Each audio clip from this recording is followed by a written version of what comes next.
Le TMB, 3 lettres qui riment avec rendez-vous avec soi-même.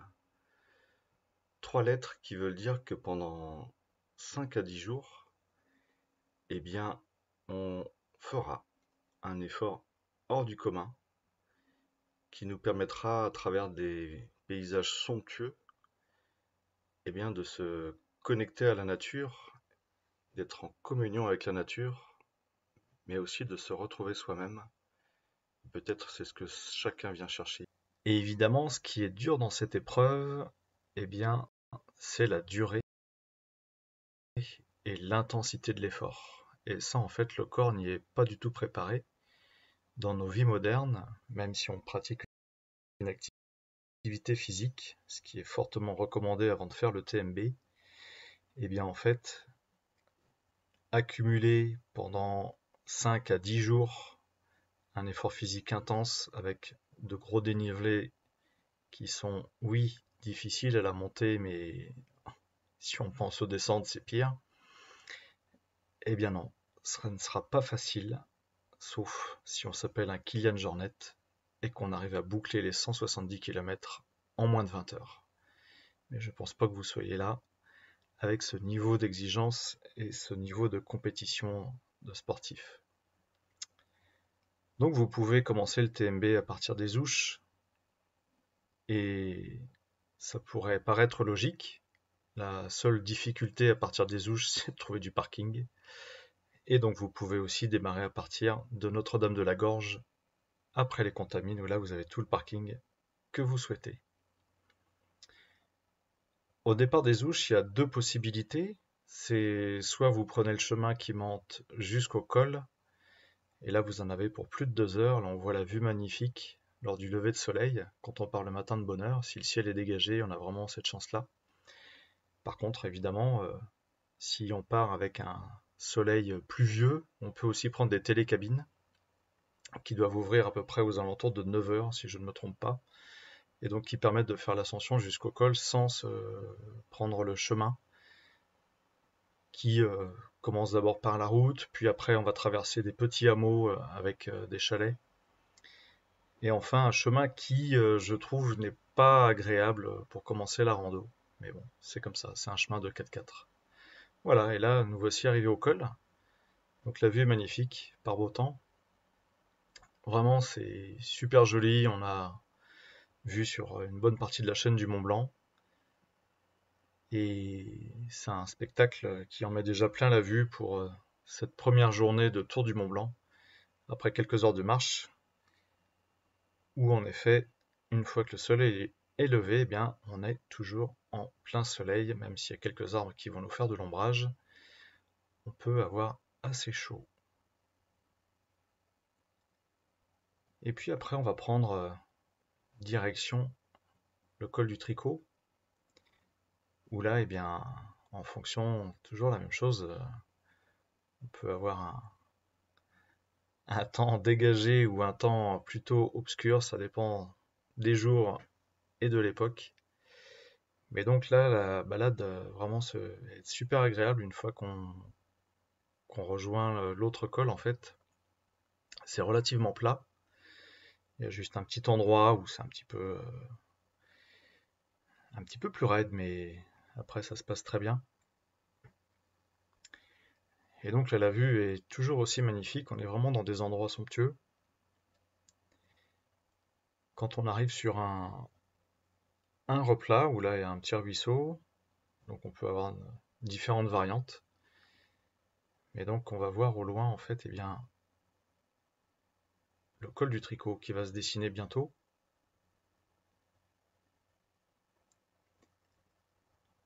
Et il y a un moment un peu plus ludique, que je trouve ludique, avec ce passage au-dessus du torrent au niveau de la passerelle. C'est toujours un peu impressionnant parce que on ne passe que un par un et la passerelle a plutôt tendance à pas mal bouger. Et voilà, ça ajoute un agrément à la randonnée qui est super agréable. Aucune difficulté pour l'instant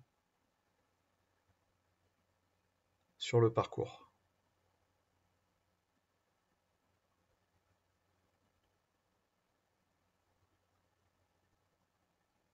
Il peut y avoir un petit bouchon sur ce passage au niveau de la passerelle, mais ça va, ça se passe bien. Là, on arrive juste un peu un peu plus bas que le col du Tricot, et pour moi, c'est un des endroits les plus jolis parce que ça fait vraiment une plaine avec. Là, c'était pas l'époque parce qu'on est en plein mois d'août, mais il peut y avoir les azalées qui sont en fleurs, et donc avec cette plaine et ces arbres, ça fait vraiment un paysage somptueux et magnifique. Et puis, il y a deux variantes. Soit on monte directement au col du Tricot, soit on peut monter à l'épaule, ce qui n'est pas plus difficile en soi, puisque c'est juste que ça rajoute un peu de distance, mais le dénivelé sera le même. Et là, on a vraiment vue sur toute la vallée, avec, eh bien, Passy, on va avoir Salanches au fond, et puis les Ouches sur la droite. Et la chaîne des Aravis qui se dessine au fond.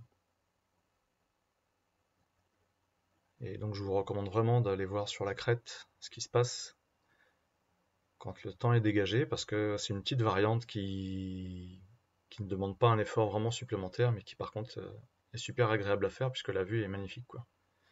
Vous avez d'un côté la vallée et de l'autre côté le Mont Blanc.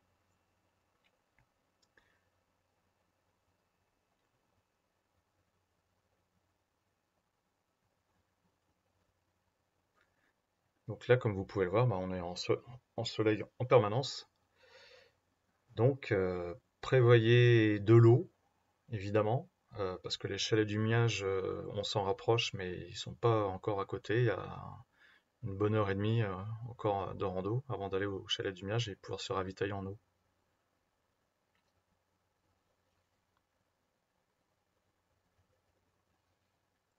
Voilà. Quand on arrive au col, souvent il y a un peu de vent. Bon, c'est pour ça qu'il faut vraiment prévoir la doudoune, ou la polaire, ou le coupe-vent. Parce que là, d'un seul coup, ça peut saisir. Et puis on va voir qu'en contrebas, il y a les chalets du Miage,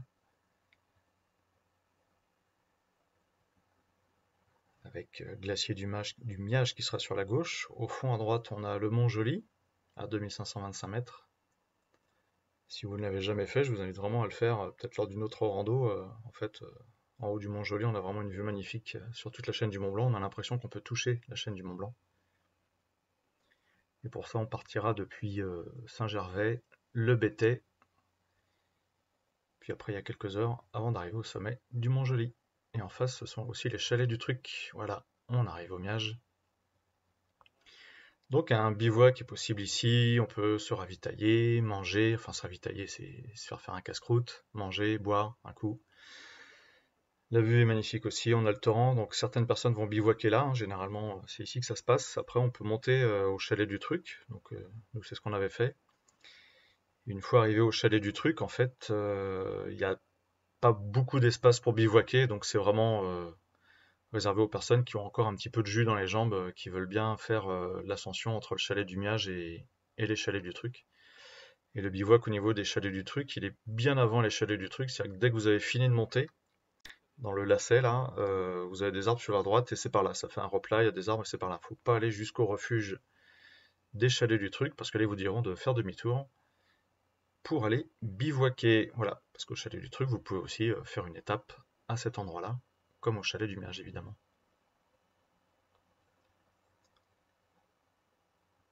Donc, comme je vous le disais, pour aller jusqu'au chalet du Truc, il faut encore avoir un peu de jus dans les jambes. Des fois, on peut s'arrêter vraiment au chalet du Miage et repartir après, direction les Contamines, pour l'étape d'après. Et entre chalet du Truc, mon truc, jusqu'aux Contamines, eh bien, c'est vraiment une balade super agréable, où vous allez avoir des passages dans les forêts. C'est vraiment un sentier très agréable. Il est super sympa. On peut y trouver des framboises. C'est toujours sympa d'avoir ça. Aucune difficulté là non plus. La vue est magnifique.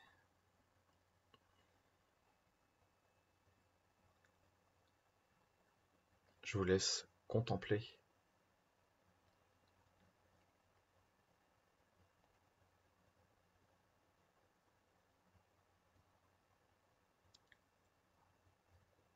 Donc évidemment, on peut se ravitailler en eau au niveau des chalets du Miage. Et la prochaine étape, au chalet du Truc aussi. Et la prochaine étape, ravitaillement, ce sera aux Contamines si vous voulez faire le plein de nourriture pour une journée ou deux. Ça dépend si vous faites un arrêt au Chapieux ou si vous irez directement en une ou deux étapes à Courmayeur par la suite. Mais après les Contamines, ici présent, vous avez la supérette, la boulangerie, de quoi vous équiper si vous avez cassé un bâton, si vous manquez d'une doudoune, il n'y a pas de souci.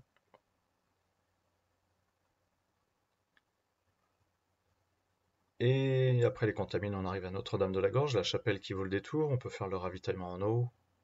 Le sentier entre Notre-Dame-de-la-Gorge et le col du Bonhomme est vraiment magnifique. On longe le torrent, on passe au-dessus du pont romain. Donc au début, ça monte assez raide, puis après, c'est relativement plat jusqu'au refuge de Balme, où là, c'est même chose, vous pouvez dormir. Il y a un camp de bivouac. Ravitaillement en eau, il y a des toilettes, très important. Les toilettes publiques qui sont là.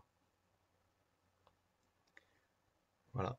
Et puis, c'est direction col du Bonhomme, ou entre le refuge de Balme et le col du Bonhomme, bah, c'est pareil, ça tire bien dans les jambes. Col du Bonhomme où il y a les deux vues, hein, on voit, je vous ai mis le chemin qui monte, et après l'autre côté, qui est plus côté Beaufortin.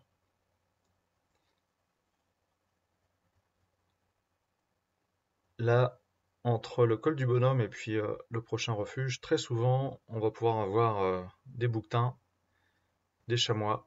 Alors, soyez à l'affût, parce qu'ils ne sont généralement pas très loin.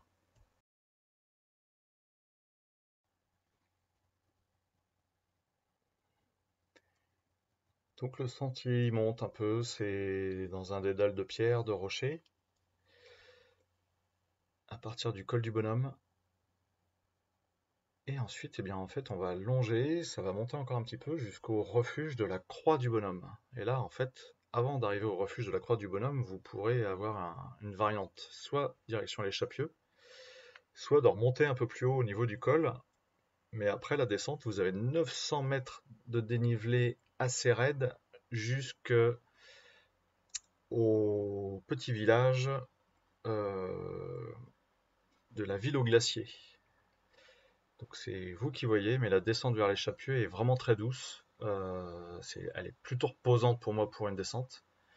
Alors que si vous descendez à la ville au glacier directement par l'autre côté, eh bien, je vous dis, vous avez 900 mètres de descente raide.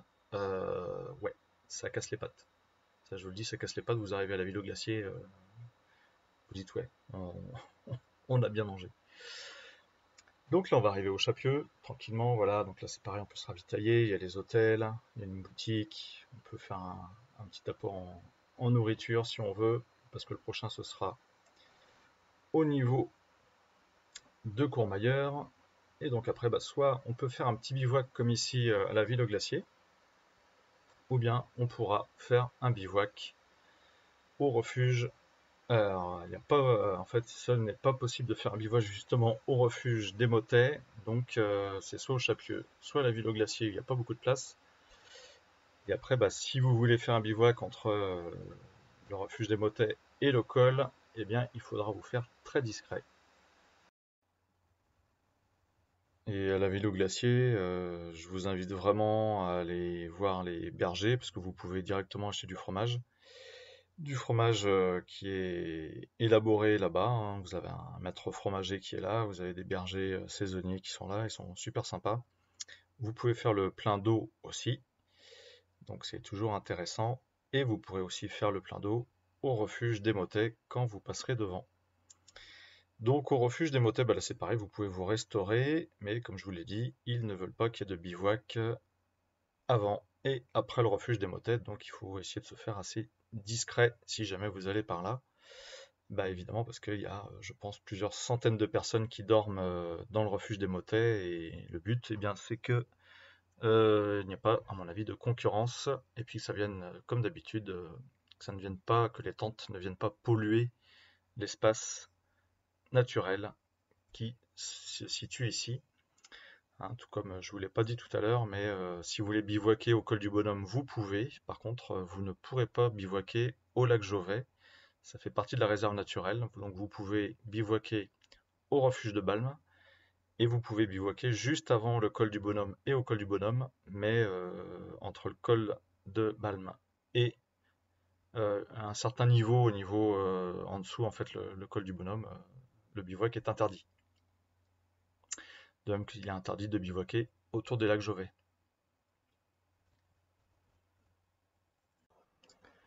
Et donc là, on se rapproche du col de la Seigne qui culmine à environ 2500 mètres d'altitude, où entre le refuge des Motets et le col, eh bien, il y a environ 600-700 mètres de dénivelé à faire, où la montée se fait tranquillement.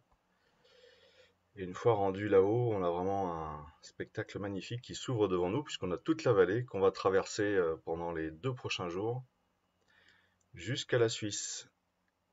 Je vous laisse admirer le paysage. Aucune difficulté à ce niveau-là non plus. Voilà, la vue, côté italien. Et ce qu'il faut vous dire, c'est que du coup, vous allez traverser tout ça et aller jusqu'au fond de la vallée. Et ici, le chemin est super sympa jusqu'au refuge Elisabetta, donc ça ne fait que descendre. On est vraiment au cœur de la montagne, où à gauche, on a l'aiguille des glaciers, évidemment, et en fait, on va vraiment, on voit là très bien le Mont Blanc, côté italien. Et donc, dans un premier temps, on descend jusqu'au refuge Elisabetta, où vous avez vraiment une très belle végétation. Sur la droite, on peut voir des marmottes. Et après le refuge Elisabetta, encore une petite descente, puis après, ça devient tout plat. On arrivera jusqu'au lac du Miage, où la vue est magnifique. Vous avez un refuge aussi, refuge Elisabetta. En fait, vous avez une fontaine qui, malheureusement, très souvent en plein été est asséchée. Donc si vous voulez avoir de l'eau, il faudra soit demander au refuge, s'ils veulent bien, soit aller plus loin pour faire le plein d'eau. C'est pour ça qu'il vaut mieux faire le plein d'eau. Dernier point d'eau, ça va être refuge des Motets. Et après, ça risque d'être beaucoup plus loin sur le parcours.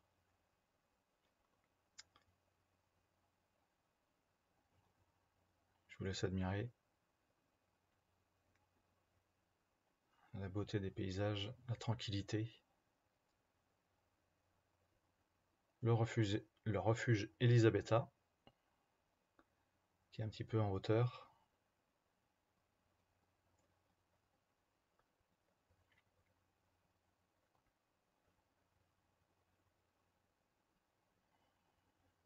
Donc je parle de l'eau parce que, comme vous pouvez le constater, on est en plein soleil toute la journée à cet endroit-là. Il n'y a pas d'ombre. Donc même si l'effort n'est pas spécialement intense, eh bien il peut faire chaud.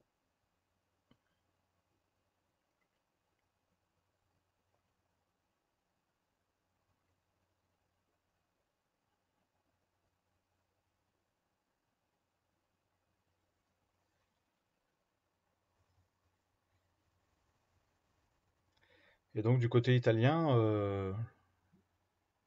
le sentier du TMB est bien indiqué, hein, c'est avec généralement c'est des panneaux qui sont peints sur les rochers et c'est marqué TMB, donc il n'y a pas à se tromper. Voilà, les lacs de Miage.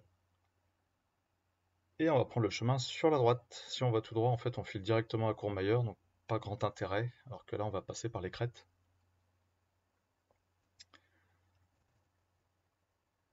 Et pour avoir des paysages magnifiques.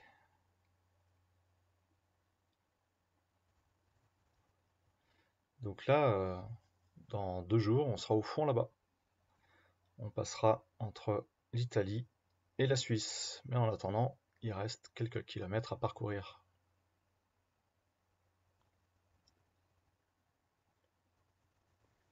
Pas très loin de cet endroit-là, si vous avez une gourde filtrante, vous pourrez faire le plein d'eau, il y a un torrent qui coule.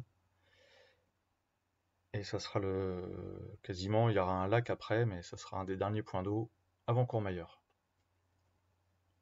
Voilà, un des derniers lacs où ça fait du bien de se poser là, toujours face au Mont Blanc.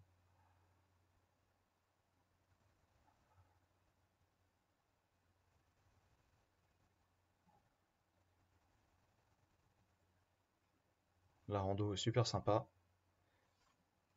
Là, on arrive au refuge, en fait, aux stations. Et là, quand on redescend, il y a à peu près 3/4 d'heure de descente avant d'arriver au camping qui sont en bas, avant Courmayeur.